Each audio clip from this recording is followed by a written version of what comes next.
The Ransom of Red Chief by O. Henry. It looked like a good thing, but wait till I tell you. We were down south in Alabama, Bill Driscoll and myself, when this kidnapping idea struck us. It was, as Bill afterward expressed it, during a moment of temporary mental apparition. But we didn't find that out till later. There was a town down there, as flat as a flannel cake, and called Summit, of course. It contained inhabitants of as undeleterious and self-satisfied a class of peasantry as ever clustered around a maypole. Bill and me had a joint capital of about $600, and we needed just $2,000 more to pull off a fraudulent town lot scheme in western Illinois with. We talked it over on the front steps of the hotel. Philoprogenitiveness, says we, is strong in semi-rural communities. Therefore, and for other reasons, a kidnapping project ought to do better there than in the radius of newspapers that send reporters out in plain clothes to stir up talk about such things. We knew that Summit couldn't get after us with anything stronger than constables, and maybe some lackadaisical bloodhounds and a diatribe or two in the weekly farmer's budget. So it looked good. We selected for our victim the only child of a prominent citizen named Ebenezer Dorset. The father was respectable and tight, a mortgage fancier and a stern, upright collection plate passer and forecloser. The kid was a boy of 10, with bas-relief freckles and hair the color of the cover of the magazine you buy at the newsstand when you want to catch a train. Bill and me figured that Ebenezer would melt down for a ransom of $2,000 to a cent. But wait till I tell you. About 2 miles from Summit was a little mountain covered with a dense cedar brake. On the rear elevation of this mountain was a cave. There we stored provisions. One evening after sundown, we drove in a buggy past old Dorset's house. The kid was in the street throwing rocks at a kitten on the opposite fence. "Hey, little boy," says Bill, "would you like to have a bag of candy and a nice ride?" The boy catches Bill neatly in the eye with a piece of brick. "That will cost the old man an extra $500, says Bill, climbing over the wheel. That boy put up a fight like a welterweight cinnamon bear, but at last we got him down in the bottom of the buggy and drove away. We took him up to the cave, and I hitched the horse in the cedar brake. After dark, I drove the buggy to the little village, 3 miles away, where we had hired it, and walked back to the mountain. Bill was pasting court plaster over the scratches and bruises on his features. There was a fire burning behind the big rock at the entrance of the cave, and the boy was watching a pot of boiling coffee, with 2 buzzard tail feathers stuck in his red hair. He points a stick at me when I come up and says, "Ha! Cursed paleface, do you dare to enter the camp of Red Chief, the terror of the plains?" "He's all right now," says Bill, rolling up his trousers and examining some bruises on his shins. "We're playing Indian. We're making Buffalo Bill's show look like magic lantern views of Palestine in the town hall. I'm old Hank, the trapper, Red Chief's captive, and I'm to be scalped at daybreak. By Geronimo, that kid can kick hard." Yes, sir, that boy seemed to be having the time of his life. The fun of camping out in a cave had made him forget that he was a captive himself. He immediately christened me Snake Eye, the spy, and announced that when his braves returned from the warpath, I was to be broiled at the stake at the rising of the sun. Then we had supper, and he filled his mouth full of bacon and bread and gravy and began to talk. He made a during-dinner speech, something like this. "I like this fine. I never camped out before, but I had a pet possum once, and I was 9 last birthday. I hate to go to school. Rats ate up 16 of Jimmy Talbot's unspeckled hen's eggs. Are there any real Indians in these woods? I want some more gravy. Does the trees moving make the wind blow? We had 5 puppies. What makes your nose so red, Hank? My father has lots of money. Are the stars hot? I whipped Ed Walker twice, Saturday. I don't like girls. You dassent catch toads unless with a string. Do oxen make any noise? Why are oranges round? Have you got beds to sleep on in this cave? Amos Murray has got 6 toes. A parrot can talk, but a monkey or a fish can't. How many does it take to make 12? Every few minutes he would remember that he was a pesky redskin and pick up his stick rifle and tiptoe to the mouth of the cave to rubber for the scouts of the hated paleface. Now and then he would let out a war whoop that made old Hank the Trapper shiver. That boy had Bill terrorized from the start. "Red Chief," says I to the kid, "would you like to go home?" "Oh, what for?" says he. "I don't have any fun at home. I hate to go to school. I like to camp. You won't take me back home again, Snake Eye, will you?" "Not right away," says I. "We'll stay here in the cave a while." "All right," says he. "That'll be fine. I never had such fun in all my life." Went to bed about 11 o'clock.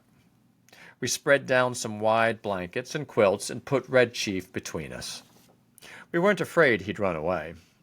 He kept us awake for 3 hours, jumping up and reaching for his rifle and screeching, "Hist! Pard!" in mine and Bill's ears as the fancied crackle of a twig or the rustle of a leaf revealed to his young imagination the stealthy approach of the outlaw band. At last I fell into a troubled sleep and dreamed that I had been kidnapped and chained to a tree by a ferocious pirate with red hair. Just at daybreak, I was awakened by a series of awful screams from Bill. They weren't yells or howls or shouts or whoops or yawps such as you'd expect from a manly set of vocal organs.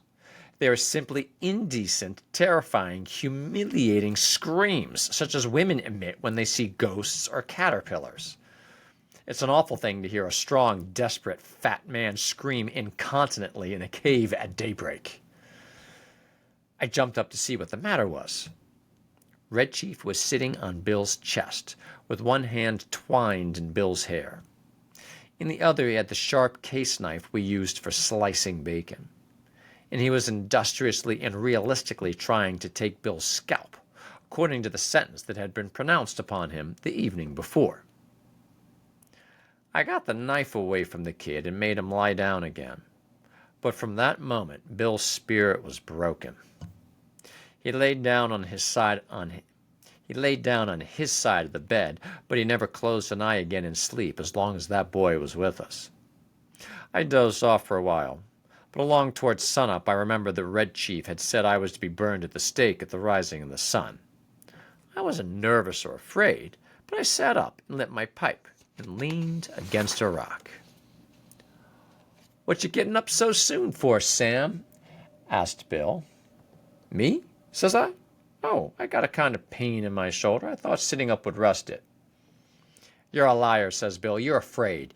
You was to be burned at sunrise, and you was afraid he'd do it. And he would, too, if he could find a match. Ain't it awful, Sam? Do you think anybody will pay out money to get a little imp like that back home?" "Sure," said I. "A rowdy kid like that is just the kind that parents dote on. Now, you and the chief get up and cook breakfast, while I go up on top of this mountain and reconnoiter."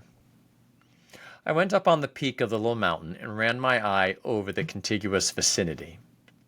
Over towards summit, I expected to see the sturdy yeomanry of the village armed with scythes and pitchforks beating the countryside for the dastardly kidnappers. But what I saw was a peaceful landscape dotted with one man plowing with a dun mule. Nobody was dragging the creek. No couriers dashed hither and yon, bringing tidings of no news to the distracted parents.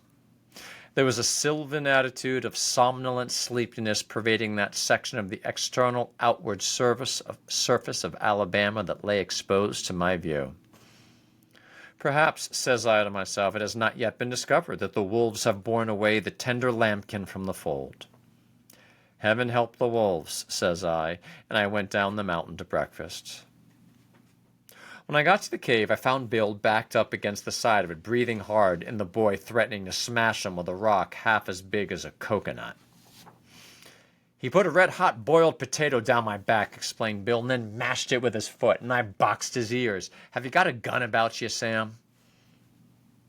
I took the rock away from the boy and kind of patched up the argument. "I'll fix you," says the kid to Bill. "No man ever yet struck the Red Chief for what he got paid for it. You better beware." After breakfast, the kid takes a piece of leather with strings wrapped around it out of his pocket and goes outside the cave, unwinding it. "What's he up to now?" says Bill anxiously. "You don't think he'll run away, do you, Sam?" "No fear of it," says I. "He don't seem to be much of a homebody. But we've got to fix up some plan about the ransom. There don't seem to be much excitement around Summit on account of his disappearance. But maybe they haven't realized yet that he's gone. His folks may think he's spending the night with Aunt Jane or one of the neighbors. Anyhow, he'll be missed today. Tonight we must get a message to his father demanding the $2,000 for his return."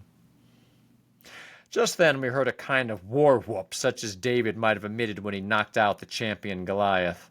It was a sling the Red Chief had pulled out of his pocket, and he was whirling it around his head.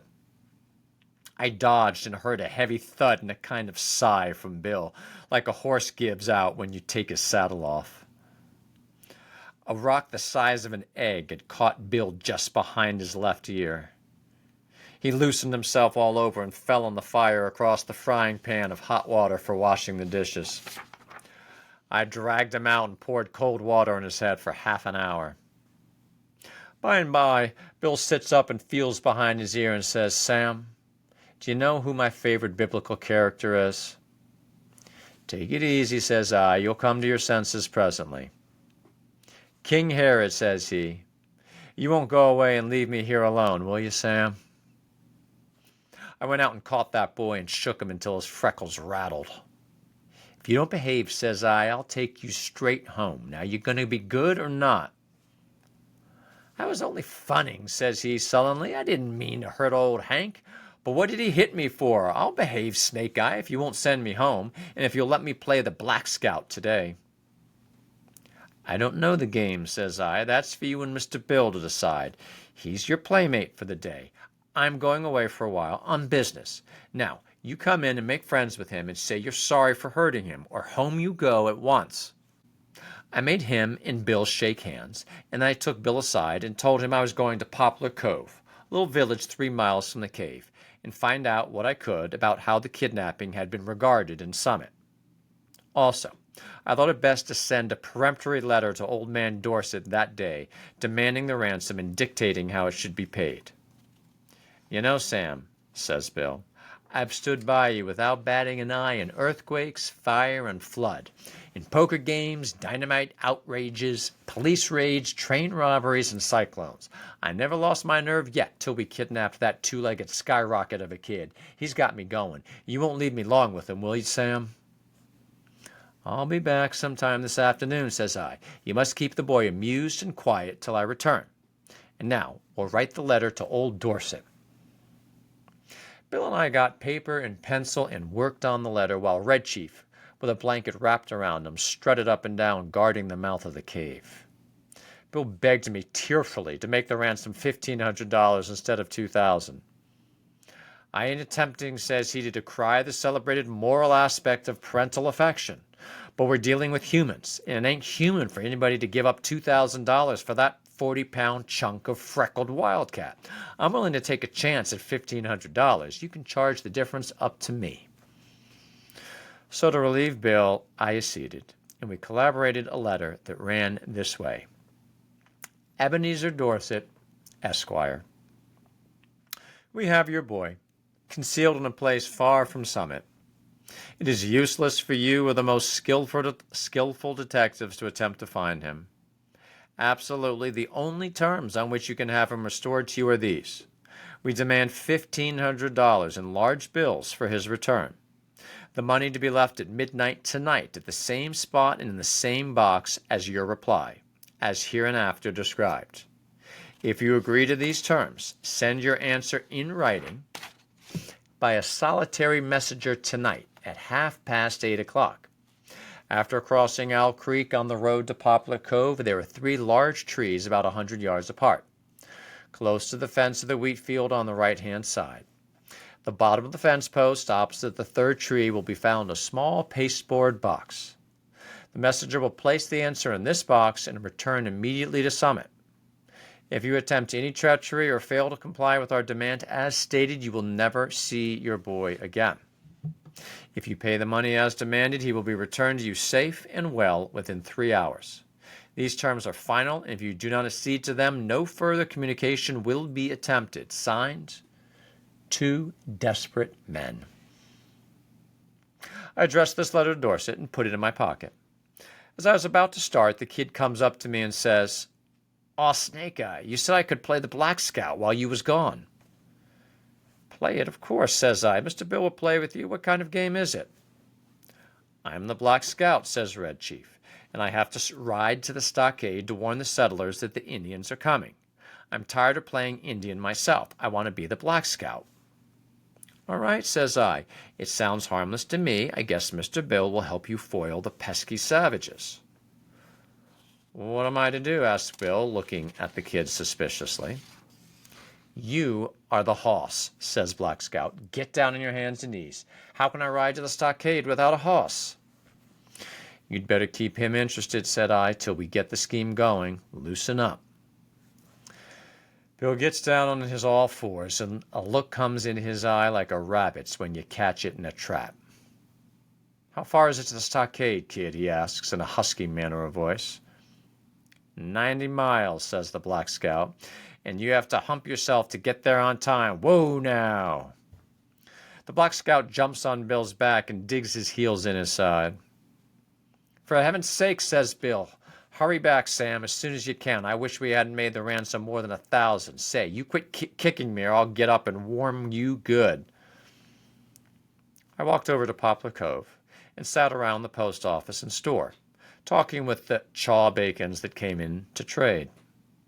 One Whiskerando says that he hears Summit is all upset on account of Elder Ebenezer Dorset's boy having been lost or stolen. That was all I wanted to know. I bought some smoking tobacco, preferred casually to the price of black-eyed peas, posted my letter surreptitiously, and came away. The postmaster said the mail carrier would come by in an hour to take the mail on to Summit. When I got back to the cave, Bill and the boy were not to be found. I explored the vicinity of the cave and risked a yodel or two, but there was no response. So I lighted my pipe and sat down on a mossy bank to await developments. In about half an hour I heard the bushes rustle, and Bill wobbled out into the little glade in front of the cave. Behind him was the kid, stepping softly like a scout with a broad grin on his face. Bill stopped, took off his hat and wiped his face with a red handkerchief. The kid stopped about 8 feet behind him. "Sam," says Bill, "I suppose you'll think I'm a renegade, but I couldn't help it. I'm a grown person with masculine proclivities and habits of self-defense, but there is a time when all systems of egotism and predominance fail. The boy is gone. I have sent him home. All is off. There was martyrs in old times," goes on Bill, "that suffered death rather than give up the particular graft they enjoyed. None of 'em ever was subjugated to such supernatural tortures as I have been.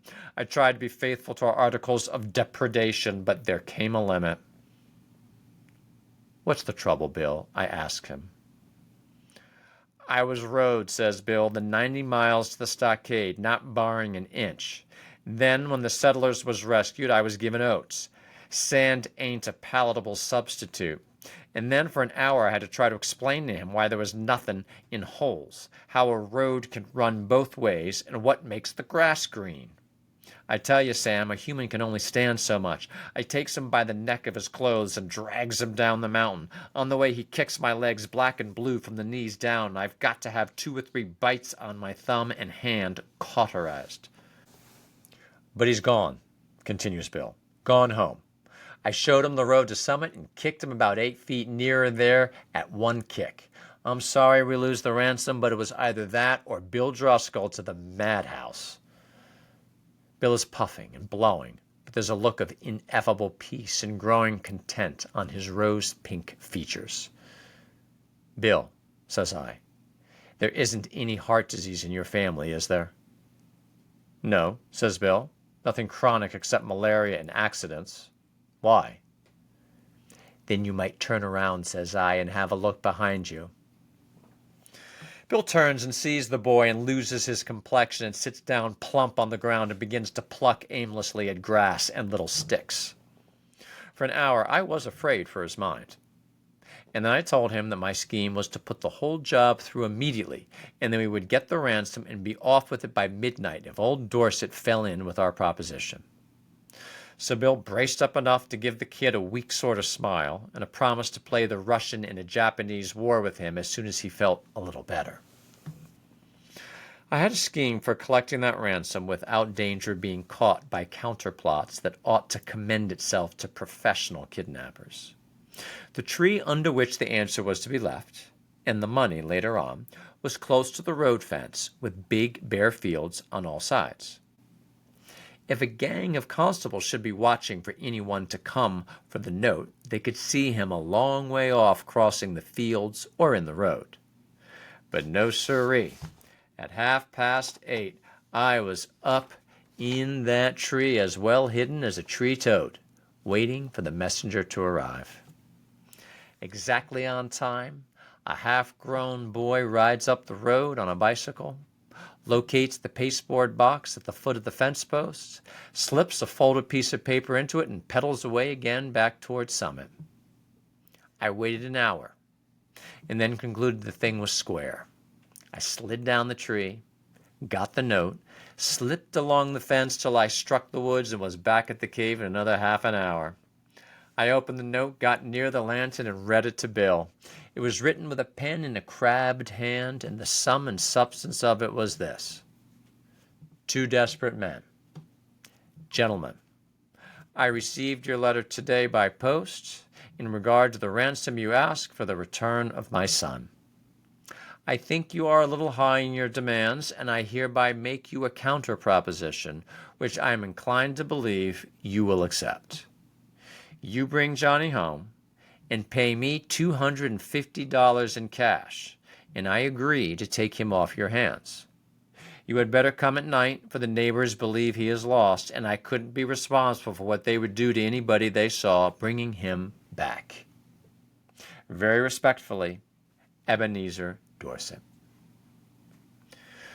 Great Pyrrhus of Penzance, says I, of all the impudent... But I glanced at Bill and hesitated. He had the most appealing look in his eyes I ever saw on the face of a dumb or a talking brute. Sam, says he, what's $250 after all? We've got the money. One more night of this kid will send me to a bed in Bedlam. Besides being a thorough gentleman, I think Mr. Dorset is a spendthrift for making us such a liberal offer. You ain't going to let the chance go, are you? Tell you the truth, Bill, says I, this little you lamb has somewhat got on my nerves too. We'll take him home, pay the ransom, and make our getaway. We took him home that night. We got him to go by telling him that his father had bought a silver-mounted rifle and a pair of moccasins for him, and we were going to hunt bears the next day. It was just 12 o'clock when we knocked at Ebenezer's front door. Just at the moment when I should have been abstracting the $1,500 from the box under the tree, according to the original proposition, Bill was counting out $250 into Dorset's hand. When the kid found out we were going to leave him at home, he started up a howl like a calliope and fastened himself as tight as a leech to Bill's leg. His father peeled him away gradually, like a porous plaster. How long can you hold him? Asks Bill. I'm not as strong as I used to be, says old Dorset, but I think I can promise you 10 minutes. Enough, says Bill. In 10 minutes I shall cross the central, southern, and middle western states and be legging it trippingly for the Canadian border. And as dark as it was, and as fat as Bill was, and as good a runner as I am, he was a good mile and a half out of Summit before I could catch up with him. The Ransom of Red Chief by O. Henry.